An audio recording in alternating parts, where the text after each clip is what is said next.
diapositivas en esta parte final. Recordar que los anestésicos locales en general son fármacos que tienen muy buen perfil de seguridad. Muy difícilmente van a causar efectos adversos, algo bastante raro, es poco frecuente. Pero podría presentarse. Recordemos que así sea 1 en 10.000, 1 en 100.000, podemos tener la mala fortuna de que nos toque a nosotros. Usualmente se presentan efectos adversos cuando el anestésico local, por una mala técnica, se coloca intravascularmente. ¿Qué es lo primero que aparece? Por ejemplo, problemas a nivel cardiovascular. ¿Qué sucede cuando la lidocaína ingresa a la circulación en concentraciones altas y llega a nivel del corazón? Va a bloquear el nodo aurículo-sinusal, causando bradicardia, ¿no? Recordemos, bradicardia es una disminución de la frecuencia cardíaca por debajo de 60 latidos por minuto, ¿no? Pueden aparecer también arritmias, dolor precordial, similar a un cuadro de angina, similar a un infarto, y obviamente también puede aparecer hipotensión, ¿no? Recordemos que la hipotensión se define como una presión arterial sistólica menor de 90 milímetros de mercurio, ¿sí? Entonces, lo primero que aparecería en esos casos excepcionales que nos toque un efecto adverso serían los efectos a nivel cardiovascular. Ya en segundo lugar, las manifestaciones en el sistema nervioso central, que son mucho más peligrosas, porque nos indican que ya se ha alcanzado una concentración muy alta en el sistema, ¿no?, a nivel plasmático y que está llegando al sistema nervioso central. Primero, manifestaciones estimulantes, excitatorias, ¿no? Ansiedad, desorientación, mareos, convulsiones. El punto de quiebre es aquí, las convulsiones, porque si el paciente llega a presentar convulsiones, probablemente haya complicaciones severas, ¿no? De las cuales ahí sí podrían generar incluso peligro de vida para el paciente.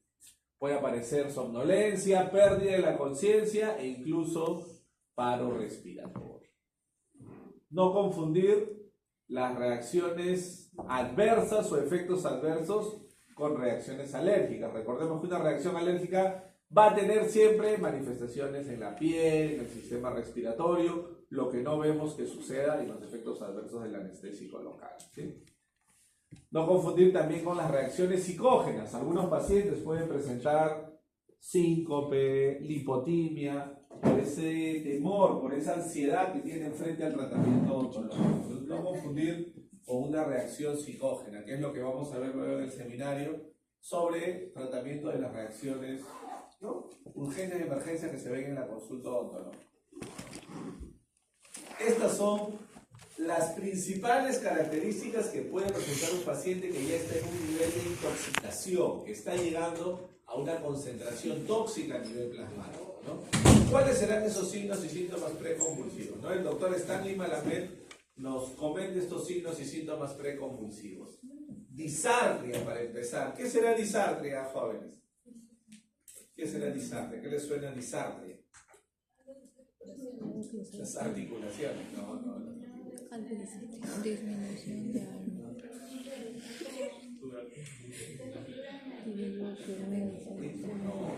No, cardíaco es cardio.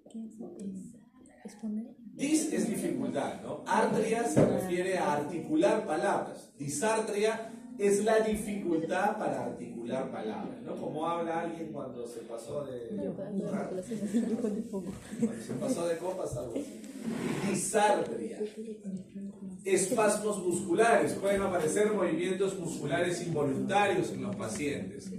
Hay un adormecimiento de toda la lengua, ya no solamente de la mitad donde hemos colocado el anestésico local, sino de toda la lengua y la región perioral. Va a haber problemas visuales, visión borrosa, dificultad para enfocar. Va a haber, por la concentración muy alta de lidocaína en la circulación, la lidocaína por sí sola produce una vasodilatación generalizada. Al haber vasodilatación, como cuando tenemos fiebre, ¿no? Hay vasodilatación generalizada. Mayor cantidad de sangre llega a todos los lechos periféricos. Hay rubor, enrojecimiento de la piel, sensación de calor. Trastornos auditivos, acúfenos, ¿no?, zumbidos en los oídos, somnolencia, desorientación, mareos y vértigo, ¿no? Si el paciente presenta cualquiera de estos signos y síntomas es algo muy peligroso porque podría estar cayendo ya en el rango de la toxicidad, ¿no? Hay que tener mucho cuidado con eso. Muy importante, jóvenes, siempre usar un cárpule con arpón, siempre. ¿Han visto que hay cárpules con arpón, sí? ¿Por qué es importante usar un cárpule con arpón? Para la Succión. no, ¿cómo se Succión. llama? Aspiración. Que perfore. Aspiración negativa. Aspiración, que es diferente, ¿no? La aspiración para hacer una succión es lo que hacemos con el suctor, con la saliva o con la sangre, ¿no? Esto es aspiración. Hay que hacer como cuando colocamos la técnica intramuscular, ¿se acuerdan? Ingresamos con la aguja y antes de depositar, ¿qué tenemos que hacer? Una ligera presión negativa, ¿no? No significa que van a jalar, porque eso ahí sí va a generar una presión excesiva y va a causar dolor. Simplemente una ligera presión negativa. ¿Qué pasa cuando yo ejerzo una ligera presión negativa y sin querer estoy en un vaso sanguíneo? Sí se llega a ver, ¿no? Vamos a ver. Sí se llega a ver, ¿no? ¿Vemos? ¿Qué hay aquí, jóvenes? Sangre, ¿no? Entonces, si yo he colocado bien mi arpón, me posiciono. Esto puede pasar en cualquier técnica, pero es más frecuente, dentro de lo raro que es más frecuente en la técnica de bloqueo del nervio dentario inferior. Hago una ligera presión negativa y vemos que sale sangre. ¿Qué significa eso? Que mi aguja está en un vaso sanguíneo. ¿Qué pasa si yo no tomo esa precaución y empiezo a inyectar? ¿Qué pasará? Va directamente a nivel sistémico, va a nivel plasmático, es casi como si le estuviera colocando vía intravenosa. Entonces, esto es el principal causante de esos casos raros donde se presentan efectos adversos. ¿Sí? Entonces, mucho cuidado, siempre hay que aspirar. Si pasó eso, ¿qué hacemos? Obviamente, retiramos, sacamos la aguja, sacamos el cartucho, una nueva aguja, nuevo cartucho y volvemos a hacer la aspiración. Siempre hay que hacer aspiración, jóvenes, siempre. Existen algunos efectos adversos raros que la literatura me dice se presentan menos de 1%. La literatura me dice menos de 1%. Pero existen algunos efectos adversos raros. Por ejemplo, diplopía, tosis, amaurosis, ¿sí? E incluso midriasis. Sobre todo, esto pasa cuando estamos aprendiendo, así como ustedes, porque a veces no recordamos o no respetamos correctamente las referencias anatómicas. Lo que les decía hace un momento, no todos somos iguales, nuestra carita es igual en todos. Unos somos más flaquitos, otros más gorditos, unos más braquicefálicos, otros más dolicocefálicos, unos tenemos una cara más grande, otros más pequeña. Entonces, ¿qué será diplopía, jóvenes? ¿Qué será? Visión doble, visión doble. Diplopía es visión doble. ¿Qué será tosis? Tosis palpebral. ¿Qué será tosis palpebral? ¿Conocen a este actor famoso? Ya es muy viejo, creo, para ustedes. Hay un actor famoso que se llama Forrest Whitaker. ¿Conocen a Forrest Whitaker? Forrest Whitaker tiene tosis palpebral, o sea, tiene un párpado caído, ¿no? Como si estuviera en la mitad, como si estuviera un ojito con sueño, ¿no? Una cosa así. Entonces puede pasar eso, tosis palpebral, la caída de un párpado. Puede haber amaurosis. La amaurosis es una ceguera transitoria. Imagínense, ¿no? Le colocan a su paciente bloqueo ocular y de pronto el paciente no ve con ese ojo, ¿no? Eso sobre todo cuando nos vamos muy hacia arriba, muy hacia adelante. Bloqueamos el nervio infraorbitario, nos vamos al piso de órbita. ¿Se ve borroso o es que no ve negro? Negro. Bloqueo. Ceguera temporal. O incluso midriasis. Entonces, ojo con esto porque eso también puede pasar, sobre todo cuando no respetamos las referencias anatómicas. ¿Cuánto duran estos efectos adversos? Usualmente entre 15 a 30 minutos. Son de duración corta, pero obviamente, aunque sea de duración corta, obviamente el paciente se va a ver con el párpado caído, sin poder ver correctamente, eso es muy complicado. Finalmente, jóvenes, ¿cuáles serán? Solamente hay 8 situaciones, 8 casos en los cuales está totalmente prohibido usar anestésico con vasoconstrictor. Solamente 8 contraindicaciones absolutas, es decir, que de ninguna manera se puede usar anestésico con vasoconstrictor. Primero el que comentábamos en la mañana, ¿se acuerdan? Hipertensión severa no controlada, porque ya sabemos que si está controlada Sí, podemos colocar de forma restringida vasoconstrictor. Entonces, primera contraindicación, hipertensión severa no controlada. Segunda, hipertiroidismo severo no controlado. Recordemos que la enfermedad tiroidea aumenta la tasa de metabolismo basal de todos nuestros sistemas. El paciente tendrá mayor actividad en el sistema nervioso central, mayor actividad digestiva, mayor actividad respiratoria y también mayor actividad cardiovascular. Todo hipertiroideo es potencialmente hipertenso, así que hay que auscultar sus valores de presión arterial. ¿Sí? Angina de pecho inestable. Una angina de pecho es una cardiopatía isquémica que muy fácilmente puede progresar a infarto, así que mucho cuidado, totalmente prohibido usar anestésico con vasoconstrictor. Y también arritmias severas refractarias al tratamiento. Arritmias severas, ¿se acuerdan la semana pasada que hablamos de antitrombótico? Hablamos de, hay un tipo de arritmia en el que se usan anticoagulantes. ¿Se acuerdan?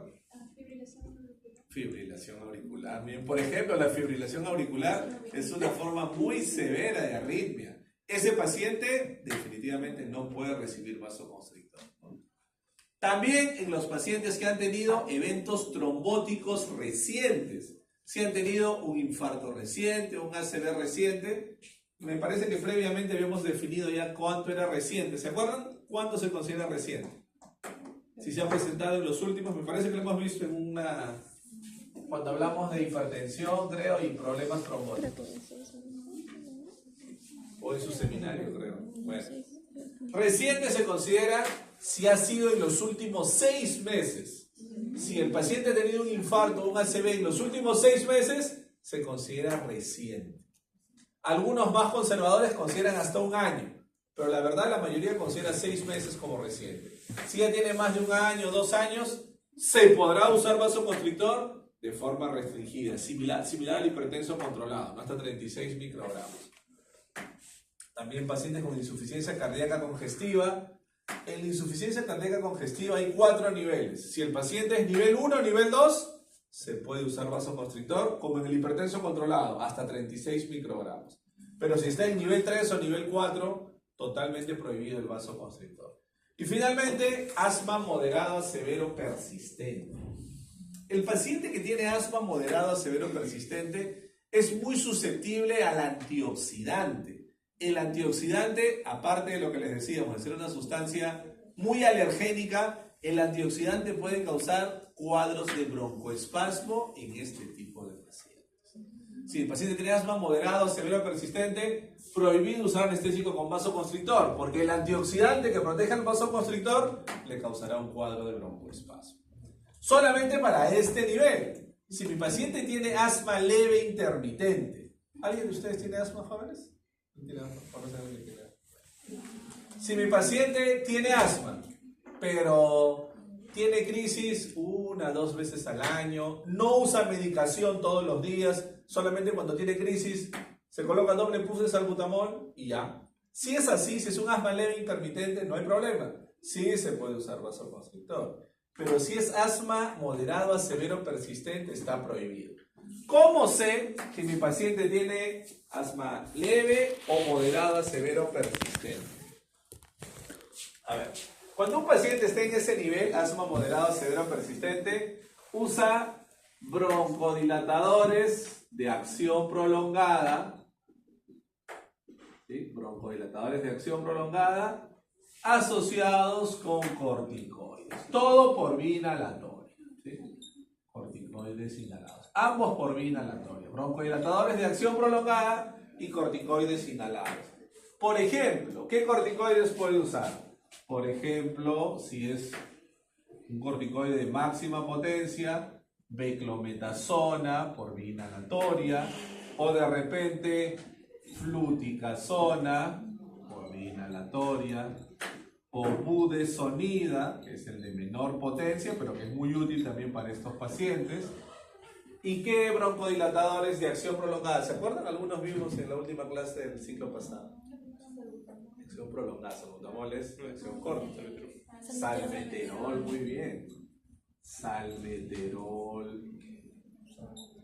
Formoterol.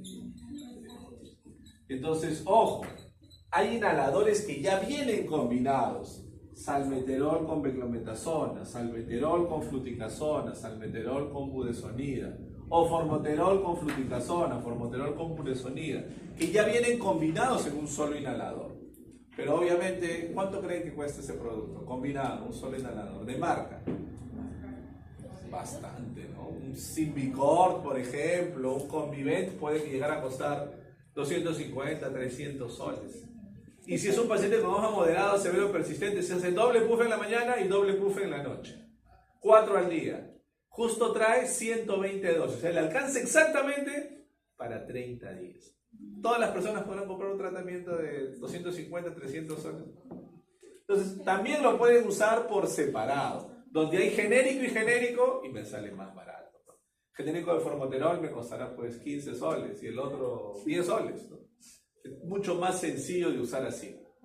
Pero saber si el paciente usa el inhalador combinado o los dos por separado, ya es asma moderada, severo, persistente y estará prohibido usar vasoconstrictor. ¿Sí? Muy bien, jóvenes. Con eso terminamos entonces lo que estaba para la teoría.